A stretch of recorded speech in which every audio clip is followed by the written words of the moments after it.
വിഷ്ണു ശാലിനിയുടെ മഹാ എപ്പിസോഡ് പ്രൊമോയാണ് വന്നിരിക്കുന്നത്. അതിൽ ശാലിനിയാണെങ്കിൽ കാഹളം കുമാരനോട് പറഞ്ഞിരുന്നല്ലോ തന്നെ കൊണ്ട് ഇതിലൊന്നും ചെയ്യാനായിട്ട് സാധിക്കില്ല, പിന്മാറുകയാണ് എന്നുള്ളതൊക്കെ. പക്ഷെ പിന്നീട് സത്യഭാമ മുകളിലേക്ക് പോകുന്നത് കാണിച്ചിരുന്നു. അപ്പോൾ ഇനി അവർ തങ്ങളിൽ എന്തെങ്കിലും സംസാരിച്ചിരിക്കണം.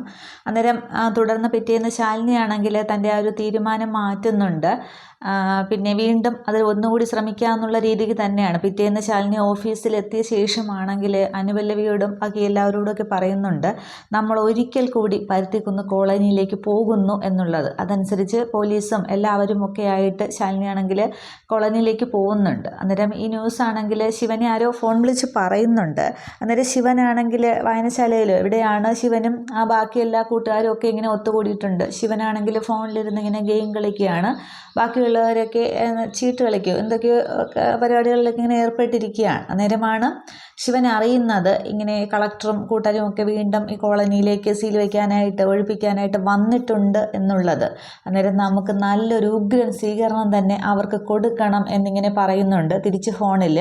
അന്നേരം ശാലിനിയൊക്കെ എത്തുന്നുണ്ട്. ആ കോളനിയിലേക്ക് എത്തുമ്പോൾ ഈ അവിടെ ശിവനും എല്ലാവരും ബാക്കി അവിടെയുള്ള ആളുകളും എല്ലാവരും ഒക്കെ ഇങ്ങനെ വെയിറ്റ് ചെയ്ത് നിൽക്കുകയാണ്. അന്നേരം ആരൊക്കെ എന്തൊക്കെ സംഭവിച്ചാലും ഞാൻ ഇവിടെ ഈ കോളനി റിക്കവർ ചെയ്തിരിക്കും, ആരെതിരെ നിന്നാലും വലിഞ്ഞു കയറി വന്നവരെയൊക്കെ ഒഴിപ്പിക്കും എന്നിങ്ങനെ ശാലിനി കർശനമായിട്ട് പറയുന്നുണ്ട്.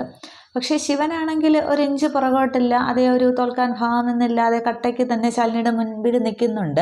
ഇപ്പോൾ വലിഞ്ഞു കയറി വന്ന് നിൽക്കുന്നത് നിങ്ങളാണ് മാഡം എന്നിങ്ങനെ ശിവനാണെങ്കിൽ ശാലിനിക്ക് നേരെ കൈ ചൂണ്ടി സംസാരിക്കുകയാണ്. പക്ഷേ പോലീസും സന്നാഹവും ഒക്കെ ആയിട്ടാണ് ശാലിനി ഇങ്ങനെ വന്ന് നിൽക്കുന്നത്. അപ്പോൾ ആര് വീഴും ആര് വാഴും എന്നുള്ളതാണ്. വീഴുന്നവരും വാഴുന്നവരും ഒരേ തട്ടകത്തിൽ എന്നൊക്കെ പറഞ്ഞാണ് ആ പ്രൊമോയിൽ ഇങ്ങനെ കാണിക്കുന്നത്. പക്ഷെ ഒഴിപ്പിക്കാൻ പറ്റുമോ ഇല്ലയോ എന്ന് സ്റ്റേ ഓർഡർ വന്നിരിക്കുകയല്ലേ. പക്ഷെ അതിനെ മറികടന്ന് ശാലിനി എങ്ങനെ ഒഴിപ്പിക്കും എന്നുള്ളതാണ്. ഒന്നുമില്ലാതെ എന്തായാലും ശാലിനി അവിടേക്ക് വരില്ല. സ്റ്റേ ഓർഡർ നിലനിൽക്കുമ്പോഴത്തേക്ക് ഇനി എന്താണ് മനസ്സിൽ കണ്ടിരിക്കുന്നതെന്നും അറിയുന്നില്ല. പിന്നീട് ഉള്ള ഒരു സീൻ കാണിക്കുന്നത് വിഷ്ണു ആണെങ്കിൽ ഇങ്ങനെ വണ്ടിയിൽ കാറിൽ വന്നിറങ്ങുന്ന ആ ഒരു സീനാണ് കാണിക്കുന്നത്.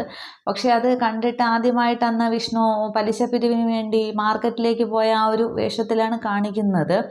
ഇനി വിഷ്ണു തിരിച്ചെത്തിയോ ഇല്ലയോ, വിഷ്ണു എവിടേക്കാണ് പോയത് എന്നുള്ളതൊന്നും കാണിക്കുന്നില്ല. അതിനുശേഷം വിഷ്ണു ഇങ്ങനെ വരുന്ന സീനുമാണ് കാണിക്കുന്നത്. എന്താണെന്നും കറക്റ്റ് ആയിട്ടില്ല. പക്ഷേ വിഷ്ണു മിക്കവാറും എനിക്ക് തോന്നുന്നു ചികിത്സയുടെ ആവശ്യത്തിനോ അതിന് രേഷ്മയുടെ ആവശ്യത്തിനോ പോയതായിരിക്കും.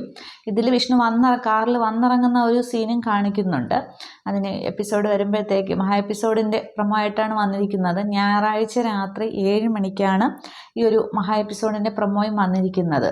എന്തായാലും ശാലിനി അവിടെ ജയിക്കുകയായിരിക്കും ചെയ്യുന്നത്. ഇത് സർക്കാരിൻ്റെ പുറമ്പോക്ക് ഭൂമിയാണെന്നല്ലേ പറഞ്ഞത്. അപ്പോൾ അവർക്ക് കൈയടക്കി വെക്കാനായിട്ട് സാധിക്കില്ലല്ലോ. കാഹളം കുമാരനൊക്കെ എന്തായാലും ഇവരുടെ കൂടെയല്ലേ, പാവങ്ങളുടെ കൂടെയാണ്. എന്തായാലും അപ്പോൾ മഹേന്ദ്രനെ ജയിക്കുമായിരിക്കും, ശാലിനി ജയിക്കുമായിരിക്കും. പക്ഷെ അതെങ്ങനെ തിരിച്ചറിയും എന്നുള്ളതൊക്കെയാണ് വരും എപ്പിസോഡുകളിൽ എന്തായാലും കാണാം. Okay, thank you.